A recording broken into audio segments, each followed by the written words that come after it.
சாப்பாடு செம்மையாக இருந்துச்சு, அடிச்சுக்க முடியாது. அல்சிமெண்ட்டாக இருந்துச்சு. நூடுல்ஸும் ரொம்ப அருமையாக இருந்துச்சு.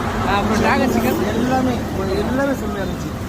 அந்த டேஸ்ட்டும் சரி, நீ அந்த அணுகுமுறையும் உன்னோட அணுகுமுறையும் ரொம்ப நல்லா இருந்துச்சு. கஸ்டமர் சர்வீஸ் சூப்பராக இருந்துச்சு. சூப்பராக இருந்தது. நல்லா வரணும். நீ தேங்க்ஸ் மனசார வாழ்த்துறேன். தேங்க்ஸ் வந்து ஒரு கரெக்டாக ஒரு 12 கிலோமீட்டர் செல்வாரின்னு ஒரு கிராமம்.